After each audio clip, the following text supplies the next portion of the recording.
Nossa, 1, 2 meio já.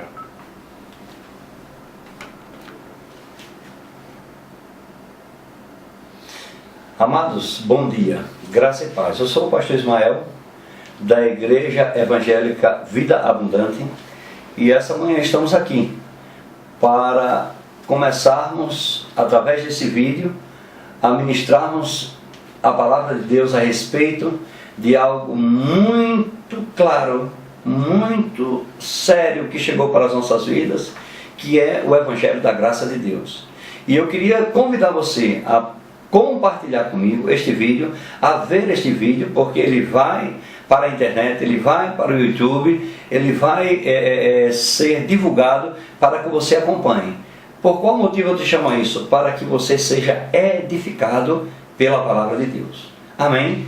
Então, para começarmos, sem perdermos nenhuma oportunidade que Deus está nos dando, nenhum tempo, eu queria chamar você para acompanhar e agora dar um texto, ou seja, dar uma introdução, dar um título a isso que vamos falar essa manhã.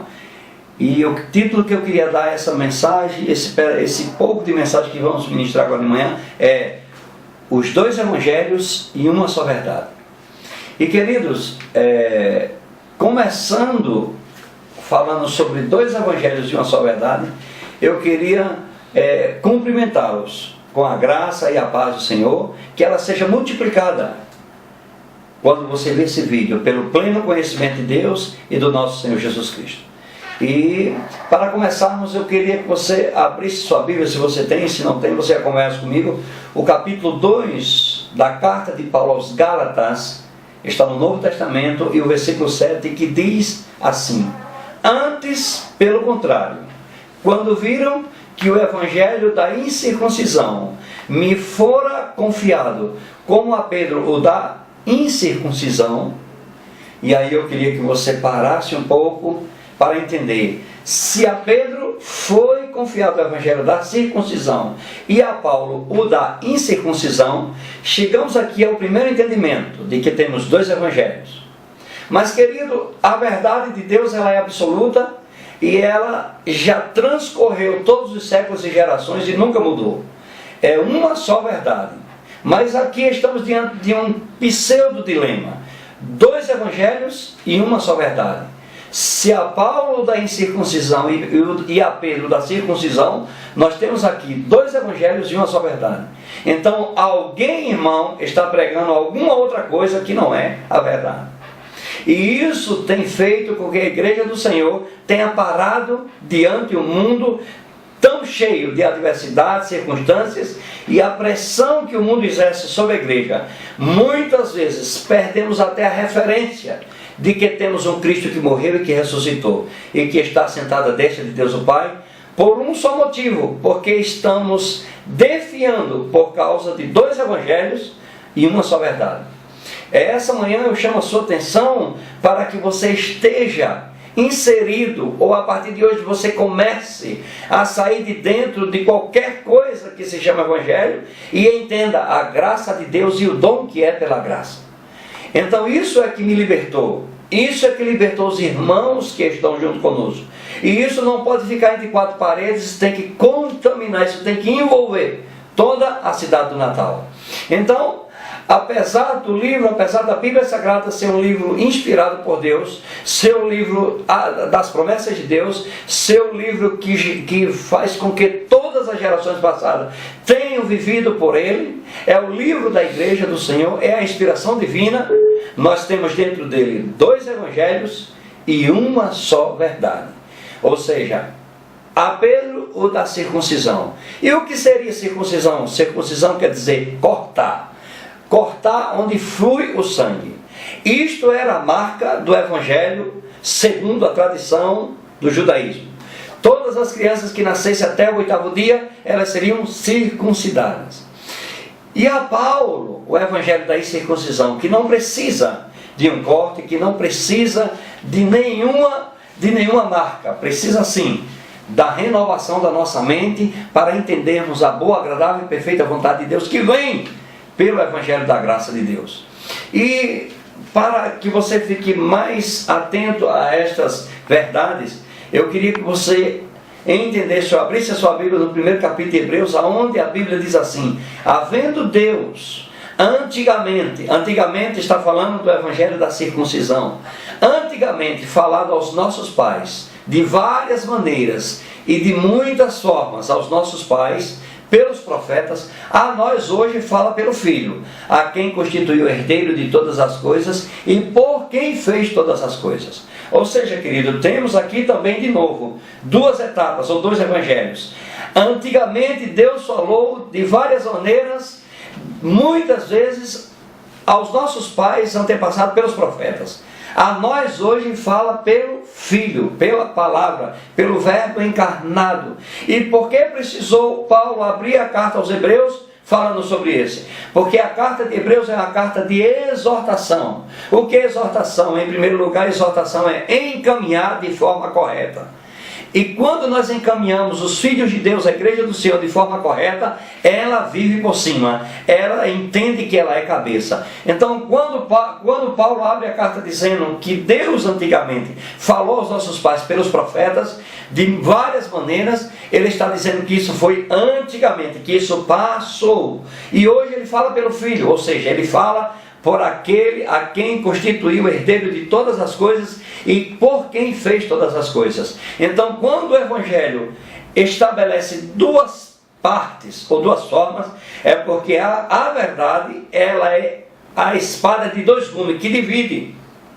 Hebreus diz que ela divide alma e espírito. Hoje, essa manhã, eu estou dizendo que ela divide o evangelho da circuncisão e o evangelho da incircuncisão. O evangelho da circuncisão é aquele que é bilateral, ou seja, é o homem tentando alcançar a Deus das suas formas pragmáticas, cheias de dogmas, cheias de regras, enquanto o evangelho da graça de Deus é o evangelho segundo Jesus Cristo, e que foi revelado pelo apóstolo Paulo, é unilateral. É Deus indo até você, é Deus chegando até você, é Deus se manifestando até você, sem precisar que você faça nenhuma regra, que você faça nenhuma forma, que você não atente, que você não entre dentro de nenhum dogma para tentar alcançar alguma coisa de Deus. Isso é a circuncisão, isso é a lei, isso são as regras. Agora é a verdade, agora é Cristo, agora é a verdade manifestada pelo então apóstolo Paulo. Eu quero chamar a sua atenção essa manhã para que você entenda. Jesus convocou 12 para andar com ele, e os primeiros Pedro, Tiago e João, e aí ele continua por dentro das cidades, chamando aqueles 12, que seriam aqueles que estariam com ele. E por que o evangelho da graça não se manifestou através desses 12? Precisou de um 13º, precisou do 13º, e que nós chamamos esse 13º do apóstolo Paulo. Por que é que não aconteceu através dos 12? Porque capítulo 4 de Gálatas, versículo 14 diz: e vindo a plenitude dos tempos, Deus enviou seu Filho, nascido de mulher, nascido debaixo da lei, para resgatar os que estavam subjugados à lei. Então, irmãos, Jesus veio debaixo da lei, Jesus veio no tempo da lei para cumpri-la e para resgatar os que estavam debaixo da lei. Se ele veio para resgatar os que estavam debaixo da lei, por que é que nós queremos nos aperfeiçoar por aquilo em que estávamos retidos? Cristo nos resgatou da maldição da lei. Ele veio nos tirar debaixo da maldição da lei. Ele veio sob a lei, debaixo da lei, para tirar-nos de lá. Então, irmãos, para que possamos com isso receber o Espírito Santo. Lá no Velho Testamento, o Espírito Santo só vinha sobre três pessoas: reis, profetas e sacerdotes, e por mais ninguém. Quando eles entravam numa batalha, quando eles entravam numa luta, ou alguma coisa que eles iam fazer para Deus, simplesmente eles tinham o Espírito Santo vinha sobre eles, e automaticamente, depois da batalha vencida, depois do projeto realizado, o Espírito Santo ia embora, porque ali não era dispensação do Espírito Santo habitar em homem nenhum. Mas quando João Batista vê Jesus vindo para ser batizado no Rio Jordão, a primeira coisa que João diz é: eu vi o Espírito Santo descer e repousar sobre ele em forma corpórea de pomba. Aqui está mais uma vez, eu estou tentando só passar para você, mais uma vez, dois evangelhos. O evangelho que o Espírito Santo vinha sobre três tipos de pessoa apenas, e os outros nunca, e vinha para uma batalha, para fazer alguma coisa e depois ir embora. e o Evangelho da graça de Deus, a qual teve Jesus sendo a referência. O Espírito Santo veio sobre ele, repousou e morou para sempre. Depois disso, Jesus começa a ensinar, e o Evangelho vem, e Jesus vai à cruz, e Jesus morre, e Jesus ressuscita. Como nós sabemos, a obra vicária acontece, e Jesus ressuscita. E no capítulo 9 de Atos dos Apóstolos, um homem que perseguia e matava com alegria os cristãos, e impedia que o Evangelho da graça de Deus avançasse, os cristãos avançassem dizendo que em Jesus havia salvação. O que é que acontece? Uma luz que excedeu a luz como o sol no meio-dia, ou na sua força maior, a luz do Evangelho da graça de Deus, aparece a Saulo, no caminho para Damasco. E o que é que acontece? Essa luz faz com que Paulo abra os olhos para o outro Evangelho. Até então ele era zeloso da lei, ele era perfeito, ele foi circuncidado no 8º dia, da tribo de Benjamim, e segundo a lei ele era perfeito. Então, irmãos, até ali existia um Saulo, segundo a graça. Aquele homem que perseguia os cristãos agora se torna perseguido por causa da graça de Deus. Isso continua acontecendo hoje. E isso não mudou. Quando nós vemos alguém se levantar e dizer: irmãos, há uma liberdade em Deus, há um Evangelho que é segundo a graça, nós precisamos confiar nele, nós precisamos fazer com que essa graça superabunde em nossas vidas. O que é que acontece? Muitas vezes nós somos perseguidos, mas glória a Deus por sermos perseguidos por causa da cruz de Cristo. Paulo diz: graças a Deus nós nos aventuramos e somos bem-aventurados em sermos perseguidos por causa da cruz de Cristo. Então, irmãos, existem dois tempos: um antes da cruz e outro depois da cruz. Um antes, chamamos pré-cruz, e outro pós-cruz. O Evangelho pós-cruz é o Evangelho da graça de Deus, que manifesta segundo a bondade de Deus, que vem segundo Deus, e graça é Deus em Deus fazendo por nós, sem nenhuma compensação da sua parte, sem nenhum mérito seu. Todo mérito é dele. Toda a manifestação, todas as armas são deles. São de Deus, nunca as suas. Então, irmãos, quando Deus se manifesta em Cristo ressurreto e manifesta esse Evangelho a Paulo, Paulo diz: eu não recebi de homem algum, mas pela revelação de Jesus Cristo. E quando Paulo vem a Jerusalém, depois de 14 anos ele sobe a Jerusalém para ver os que antes dele era apóstolo. Quando ele chega, ele vai com uma intenção, ele sobe por uma revelação. E isso eu quero falar contigo. Que revelação é essa?